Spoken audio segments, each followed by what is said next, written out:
Thank you very much, Riv. I think ever the optimist, that is a terrifying start to the series if you are a supporter of Royal Club. I want to kick this off very quickly. That was the fastest first blood in the 2014 World Championship. Samsung White secured it and then just continued to steamroll over Royal Club. Yeah, so they won 5 minutes faster than their average, which was already the fastest average in Worlds. They are still the best early game team in this, and it's not because they're outlaning their opponents. Specifically, it's because they're making plays with their team and beating up individual lanes and snowballing that. Yeah, just as an aside as well, our stats guy gave me the heads up. That is, I think, a tie for the largest kill lead in a game. So plus 15 kills in your opponent.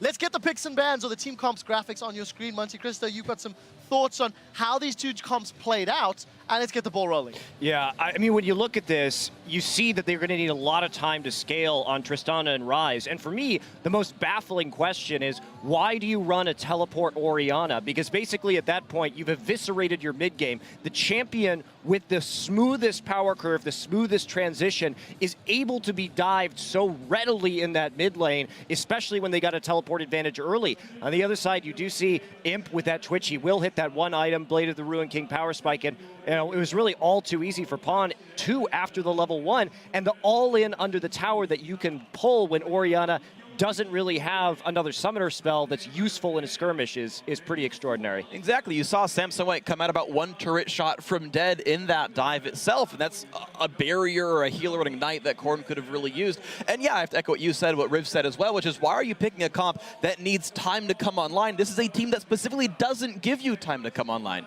Pick guys that buy time, not ones that need time for Royal Club. I share this thought. Yeah, I was just about to say, what was the point of picking Tristana against the team with the shortest game time? That's like so counterintuitive. You would want to pick something like Lucian, like Corki, something that can turtle and actually kill the minions when you're getting 5-man by Samsung White. I just want to highlight some of the beauty in like their map-wide plays because it's impossible to even catch that in a single replay. I remember this instance where top lane, the 2v2, they base on level 3. Mata has about like 300 gold. Normally people would say like, I want to wait for an item. No, Mata bases, buys 2 green wards, a pink ward. He runs down the middle lane. Imp goes down the bottom. Dandy does a camp. Once that camp is done, they meet up perfectly at the exact same time. Invade the enemy jungler. Pink ward goes down. Green ward goes down. Green ward goes down. At the same time, Looper on the other side of the map, he somehow figures out where his enemy top laner is, goes into the jungle, and then at the 6-minute mark, all camps, barring one from Insect, are warded. They have complete knowledge of anything he can do on that side of the map, and that's when the snowball starts rolling.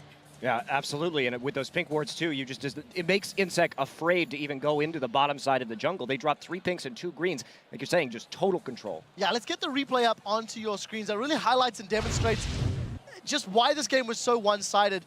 All of the vision you guys are talking about was sort of leading up around this point. Monty, talk us through this play. Well, this is the point where this teleport needed to be used properly from Corrin in the mid lane. But as we've noticed, White is just making plays on the teleport lanes. They're leaving Uzi alone because they know they can snowball so hard off of this. So let's watch and see how this plays out.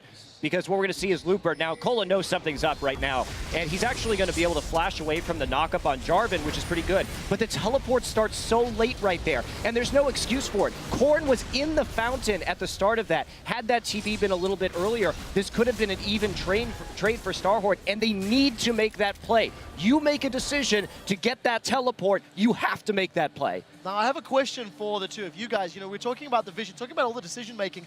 Pre-10 minutes, Samsung White were 3 minutes ahead in terms of their planning and their thinking. They punished the flashes down. They tower dove more efficiently than I think I've ever seen. Is that just communication? Is that planning? Is that natural thinking? See, I mean, the beauty in that play that Monty highlighted there, it doesn't matter when the TP comes in because White will react in unison together and they will make the right choice every single time. If they realize TP is going to stop them and Orielty can just screw them over on that dive, they'll just back off, but they know exactly what their limits are, they know exactly how many tower shots they can take, and they know exactly when to flash out. It's just a beauty to watch them play League. Yeah, this game really illustrates how well Samsung White shot calls on the fly. When they see that double teleport, they know double TP generally is used to snowball your bottom lane and protect your bottom lane from ganks. So if Pawn was to go down, roam like you said he would, and go down for the 4-man gank with Dandy bottom lane, they can double TP and turn that gank around so easily. They abandon bottom lane, even though that's like a really high priority player to shut down. They never gank that lane and just abuse the fact that there are down summoners in the solo lanes and just snowballed off of Corn and Cola. And not only just the shot calling of, hey, what lanes do we go for, but the actual individual plays that we were talking about. We were talking about in the preview show as well, about a team has to kind of understand collectively, instinctually, what kind of plays work, what kind of dives work. There's no way they're saying, okay, guys, he's TPing, it'll be 3 seconds, okay, take 2 more shots. No, they all know their roles. They all know Pawn's going to show up, he's there in 10 seconds, he pinged it, he did whatever it took to make that communicated, right? You had Looper tanking exactly the right number of turret shots, he knows Gil's going to come in. They're not, like, counting turret shots out loud. They all know their individual roles in this, unspoken, as a well-practiced team, and as you said, Double, if it's beautiful. Closing thoughts, Crepo, just before we move on? Yeah, just watch Mara's player cam and how much he's talking. I wish I spoke Korean because I would be taking notes. Yeah, fantastic demonstration from Samsung White. They've definitely showed up to play. It's going to be an uphill battle, even more so for Royal Club. Guys, throughout Worlds, we've been asking people to share how they've been enjoying the action by tweeting photos of viewing parties to us at LoL eSports using that hashtag Worlds. And we've got a couple we want to just show with you. First one from @PopstarPucky is ready to watch the action with a League of Legend, Prolly. Next one is from @OESJinx. He says, this is how Worlds is at the Brisbane Mobar. And looks like a ton of people. Nice. And we'd like to give a shout out to the viewers around the world who are joining us via the Coke Zero viewing party and various other fan gatherings happening today.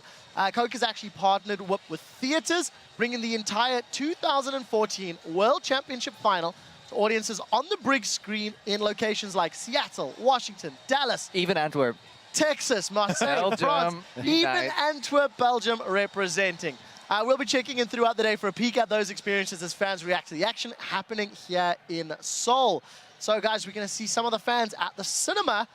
I don't know. Pâté. You're going to have to help me Pâté, with this one. yeah. Pâté, thank you. In France, of course, they're looking pretty excited. Heading out Seoul. That's a massive queue, actually. Well done, guys. Make sure you grab a baguette or two for me. Have some cheese and sit back and enjoy the show. Guys, stay with us. The 2014 World Championship continues after this.